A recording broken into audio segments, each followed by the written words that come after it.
Hello there everybody, a very good morning to you all and welcome back to howtotrade.com. Welcome back on this Monday morning. I hope you've had a good weekend, whatever it is you've been doing, taking time away from the charts, and we're back this week ready for some new market opportunities. So we're going to be looking at the top events and top trades for this week.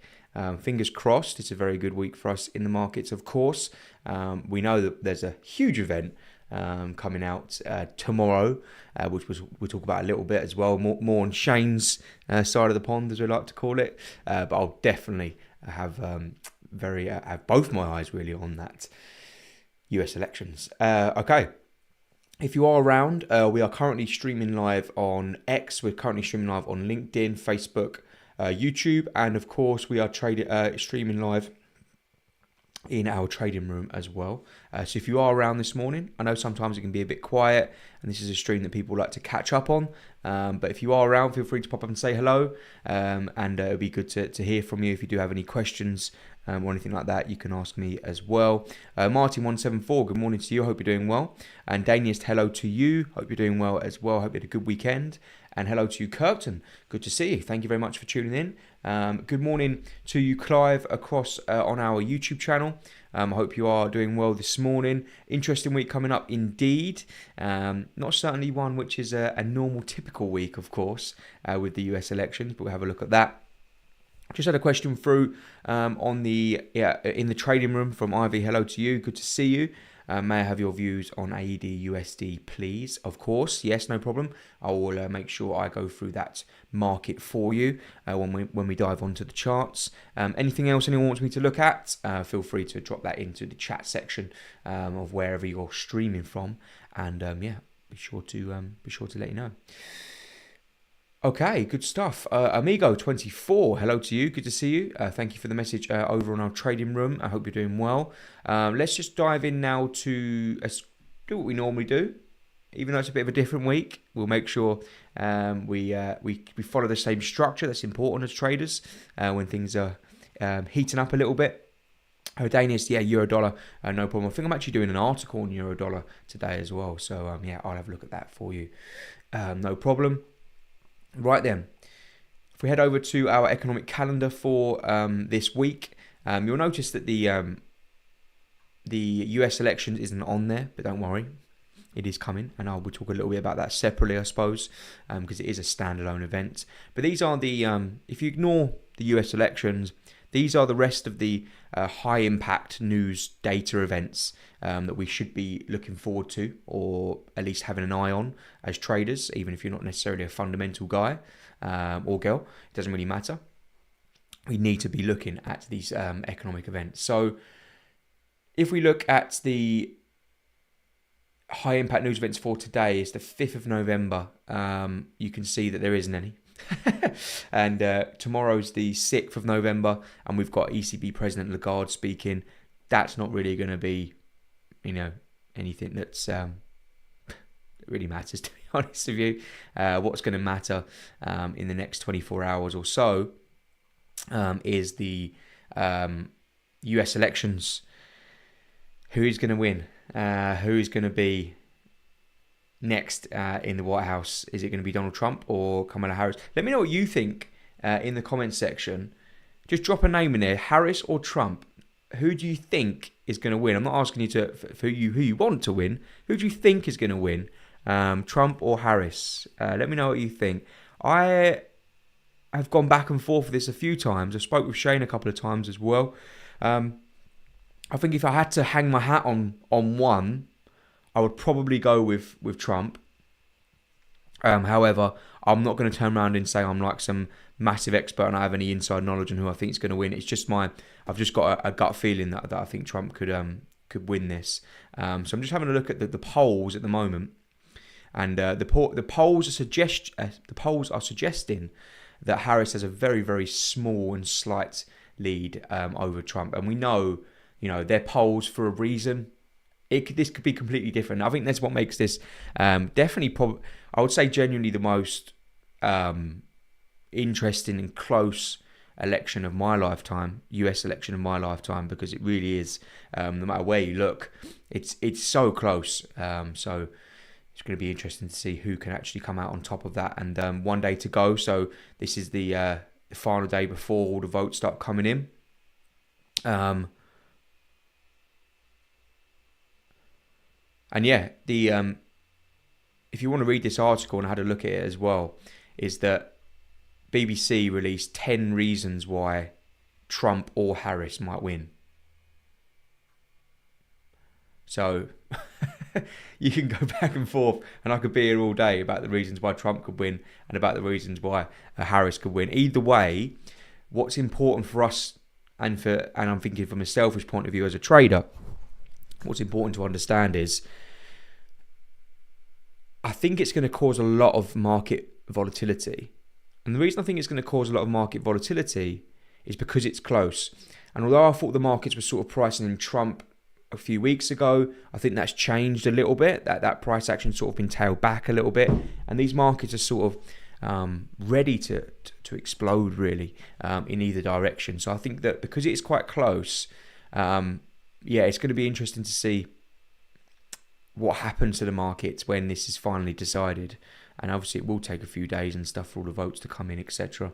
I just want to see if anyone's got any predictions. So Martin174, his money's on Trump. Danish says Harris. Amigo, Trump. Ivy says Trump. Doesn't like either of them, but I'd go with Trump. And Clive on the YouTube channel says Trump, which is interesting. Birds Lover, hello to you. Good to see you. KBL1, a few bribe voters tipping the scales. Yeah, it's going to be close. It's going to be so close. And I'm probably going to say Trump as well. Jerry92, hello to you. Good to see you. Jerry has said that he believes that Trump will win as well. He's confident. He says Trump winning. So, yeah. Anyway, I'll be honest, guys. I don't really know. I don't think anyone knows. If anyone tells you they know, they don't. It's probably smart to sit back and watch this play out, to be fair. Okay, right. So that's what really is going to be dominating all the headlines. It's really going to cloud most of the stuff that goes on this week. But we do have on... when's that? Is it Wednesday? Tomorrow's the 5th. Tuesday the 5th, Wednesday the 6th. So Thursday the 7th of November, we've got the Bank of England interest rate decision. I know it's not as big as the US elections. However, it is important, and I will be streaming live to see what the Bank of England decide to do. Currently predicted for a 25 basis point rate cut, and we shall see if that is something that materialises. What else was I going to say? Yes, so that will be me covering that stream for you live. So make sure you tune into that one on Thursday. And then on Thursday as well, we've got the FOMC interest rate decision, the Fed interest rate decision, guys. On any other normal week without the US elections, we would be going, we'd be going crazy for this. And I still am. I'm still fascinated to see what happens with the Fed. You could argue that maybe we're going to see more of a move from the Fed decision than we have from the US elections. Because that's really what drives the markets, right? Interest rates. So I'm interested, without pardon the pun, I'm interested to see what happens here. 25 basis points seems all but nailed on. I don't think that's going to be an issue. I think maybe what's going to be the talking points are obviously the monetary policy statement and the press conference as well, in terms of how they're communicating forward guidance on their next decisions, etc. That will be what the markets are trying to predict. And on November the 8th, which is Friday, we actually, for the first time in a while, end the week with not a great deal really to be too concerned about when it comes to economic events. So yeah, that's a positive, I suppose. I guess that markets will just be digesting everything that's happened in the week leading up to that. So yeah, very interesting week. Obviously, the highlight days will be Tuesday and Wednesday. So tomorrow and the next day really are going to be like your days where, if you're looking for volatility and you're looking for price action and you're looking for markets to go a bit crazy, then I think they're the days that we need to be bookmarking in our trading week. I look and sound enthralled. Thank you. Yeah, I'm excited. I am looking forward to it. I have to say, even though I'm a bit, I feel a little bit not quite sure what to expect from the elections. I think that's what is where the excitement's coming from, I think, because I think it may kick the markets into some action. And I'm not saying they've not been full of action, because they have. I think a good sign of when you're expecting volatility to come in is when you start seeing gaps over the weekend. And it's been a while since I've seen gaps this big on the dollar pairs, which is very interesting indeed. You can see across the board in the dollar index, or in the dollar pairs, sorry, you can see gaps that formed lower. So I'm talking dollar weakness gaps. So I'm interested to see, obviously, our first thought about this is that, we're expecting these gaps to be filled at some point. You can see that already GBP USD has reacted from the gap and is trading a little bit higher. Euro dollar is actually trading, it's not really tested that gap yet, but I wouldn't be surprised if at some point the market does come and fill these gaps. And I think really the best way to play them, and I've always said this, is fair value gaps. Look for them to be a support and resistance area. I always like to use the 50% of the fair value gap. I always find that's a good decent trade. Now you have to be a little bit realistic in terms of expectations of the trade. And the reason I say that is because often what people get caught up in is thinking that when we hit the 50%, like that's it, we're going to go to the moon. Often what happens is with fair value gaps, they are often filled fully at some point. And so what I like to do with fair value gaps is I like to use them as a reaction from the 50% of it, a stop loss below the fair value gap and a stop loss at the top of the fair value gap. That's a 1-to-1 trade. And often what you can do then is once you hit that 1-to-1, you can then move that stop loss to entry and close half the position off, and then you can target a bit higher and see how far you can get with it and sort of take partials along the way. So I think with all of these fair value gaps today, euro dollar, like for example, Danish euro dollar, for me that would be the play. I would be patient here and wait for a move down in towards the 50%, and then try and play it as a support area. Sometimes what happens, and this is perfectly normal as well, is that we see fair value gaps be broken straight away, and then they're used as they're called inverse fair value gaps. I've actually just recorded a video on this. We actually get a breakdown below the fair value gap or above it, depending on what it was. This is a bullish one, so a breakdown below it. Then instead of it being support, we use it as resistance, and then we see that market, and then we can use it to maybe trade it lower. But a nice little breakout here on euro dollar, and I think that, I can't imagine there's going to be too much going on today, to be honest. I think a lot of people are going to be sitting out this week. Oh, not this week, today, and then waiting for what happens tomorrow in the US elections.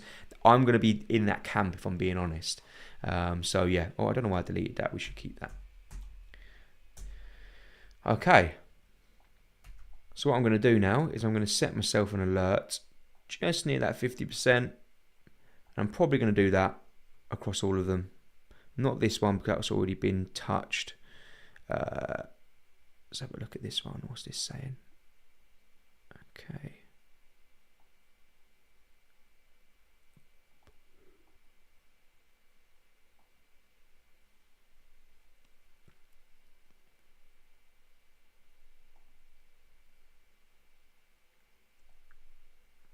This one might be even worth just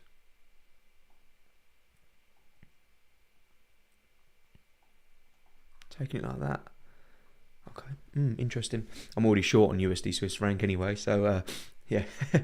USD yen, very similar. I mean, look at all these gaps. You can see that. Look at the gap that happened the week before. You can see these gaps that were formed the week before that. I actually think I maybe made a little bit of a mistake cashing out my short on dollar yen, but there's a potential re-entry here. Another fair value gap. Just loads. I mean, I could draw them all day. And that really is like the Forex play of today, in my opinion. Aussie dollar, US dollar, I mean, it's exactly the same, really, isn't it? Now, the thing I like about the Aussie dollar, US dollar is if you look at this weekly Fibonacci, weekly fib, I've had this marked for a while, from this swing low to this swing high. If we drop that up to a 4-hour time frame, look at this. I love this play. You've got that 61.8%, and you've got the fair value gap.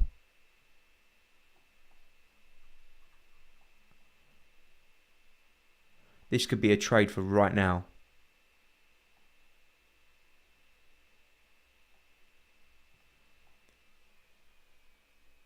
But if you actually want to be a bit more patient, you can see that 50% of that fair value gap sits right where that 61.8% Fibonacci is.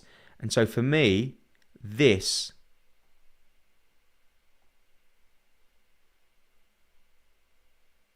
is the trade.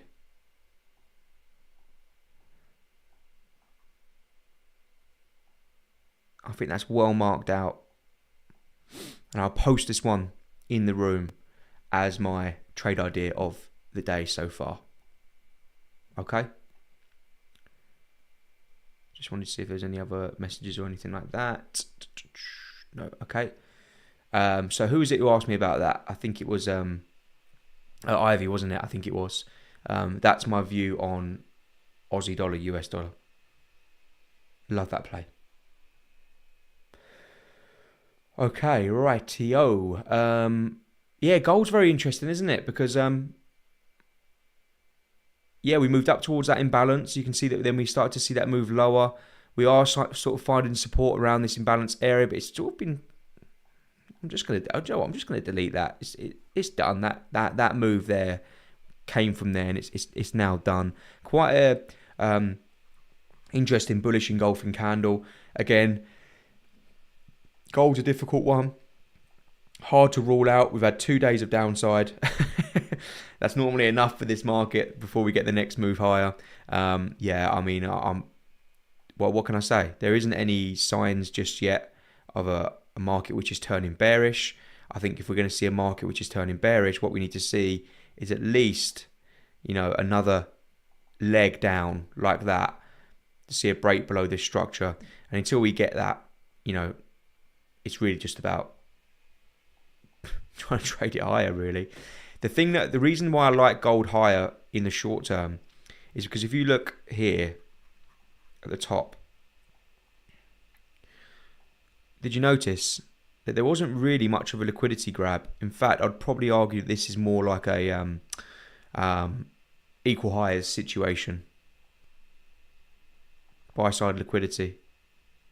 And so what I'd expect, with buy side liquidity plays, what I would expect is the market to come and take this liquidity and then maybe see the move lower. So if we're going to get a big move lower in gold, I'd like to see it come from up above 290. And again, I still find it difficult to believe that we've come all the way up to 290, not taking any liquidity, and we're not even going to get a test of 2,800. And so that's another reason why I don't really like the short play for gold too much. I think the short play is a lot clearer on silver, because you can see actually we're seeing that move low, and it was actually a bit of a trend rider play just come into play there. So I've just marked that just as a bit of as a bit of education. Just wanted to see how it plays out. I haven't actually traded it. I've just put that drawing on there just to see how it goes. So I actually prefer, if you're going to short some commodities, I'd prefer to short silver than gold, in my opinion. Okay, and finally, the stock market, very interesting. I'm actually going to just delete these drawings and start fresh on the SP 500. It's gotten a little bit messier. Yeah, slightly more vulnerable times in the US stock market. You can see that we are sort of banging our heads here and really failing on the Nasdaq to create a new all-time high. Quite a lot of rejections here from that 20,500, and that sell-off we had on from Wednesday through to Friday, really. It was an interesting one. Now, again, I find it difficult to come on here and say that I'm short the stock market, but I'm just wondering if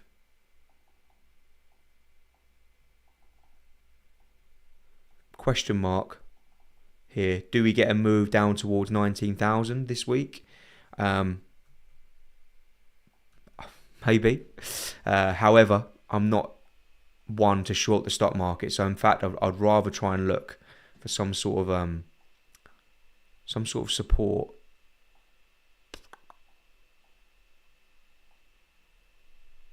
And you can see there is some support coming in about 19,800, and that would be taking out this low, which would be nice. So I'm going to mark that, add alert. So I've got 2 alerts set now. I've got US 100 H4 order block, which I will look to buy from. And then we've got Euro Dollar FEG. And then we've also got the AD USD one as well. And that's interesting as well, because I've just turned on that smart money concepts and there's actually some demand coming in here as well. I think that's such a fantastic play. I'm going to place this now before it's too late.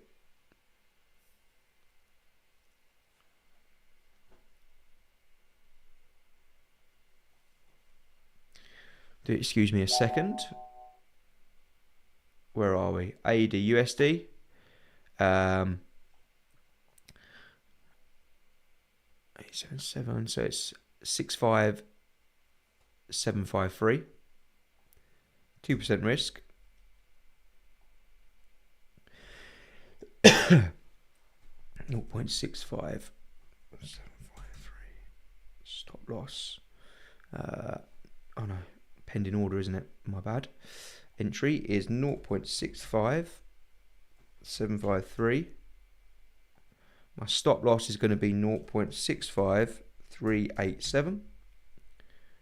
My take profit is going to be, I'm just going to put it at 0.66500 for now. Boom. Placed. Let's see how that one goes. Good stuff. So yeah, unfortunately for me at the moment of the stock market, it's a little bit of a no trade situation. It's just not interested in selling it at all. It's such a difficult sell to hold on to as well, because even when you do get these big bear markets, unless you catch on to like a huge, downward spiral, and it does happen quite quickly if it does go. I'm just not seeing enough evidence just yet that's going to be the case. Of course, we had that really weak NFP on Friday, which was just wow. Yeah, that was something else. And I've had a little think about that NFP print, and it could be that is a excuse me.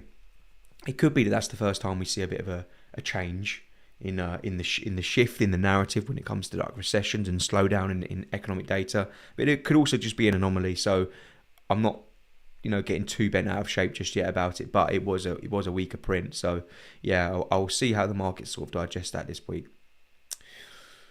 Okie dokie. Right then, so to summarise, US elections tomorrow. Oh, sorry, I just had a look at silver, Bryn. Oh yeah, 7 minutes ago you said that. My bad. And Bitcoin. Let's have a look at I'll have a quick look at Bitcoin.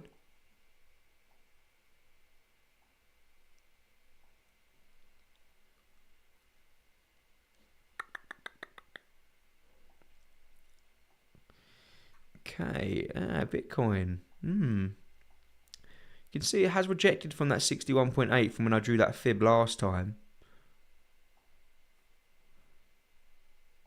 You see we're right on it now. Okay, so it's simple, really. Bitcoin. Bitcoin's in my area of buying, as in right this second. So I wouldn't actually mind taking a trade from the 61.8, but the stop loss would really have to be down below 67.4, below this demand zone, because it could come. We could see this.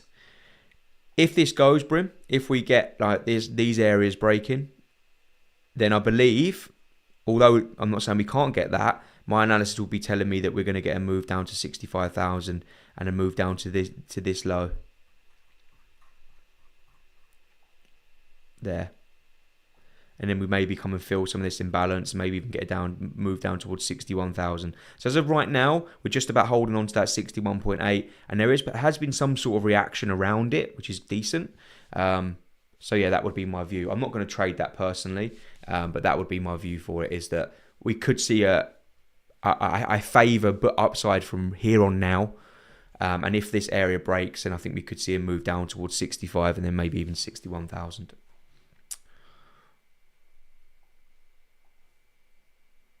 Okay, good stuff. So to summarise, it's Fed week, be it Bank of England, US elections. They're your three main ones, in my opinion.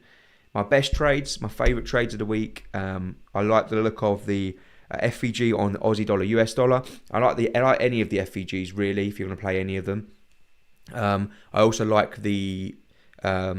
I'd prefer gold upside. If you're going to sell any commodities, it'd be silver downside, as per that trend rider. What else? Stock market's in a little bit of a no trade situation for me. However, there is some potential demand coming in or support coming in at that H4 order block. So that's my stock market play for now. And that pretty much just about sums it up. Yeah, and I'd say that's about right, KBL1. The most powerful mover this week, US election, FOMC, the bond vigilance, yeah, yeah, probably something like that. Yeah, should be interesting. Okay, good stuff. Keep an eye out in the room. I'm just about to post the Aussie dollar, US dollar trade idea. Good luck to those trading this week. I know I did say I'm going to sit out, but that is a nice potential idea. I can't imagine I'm going to be in that trade too long. But if the US elections cause some dollar weakness for whatever reason, then we could see that move come through nicely. We have had the weaker NFP print last week as well, which is sort of feeding into this week. So we shall see how that goes. Okay, good stuff. Thank you very much to those who tuned in this morning. Have a fantastic morning, afternoon or evening, wherever you are.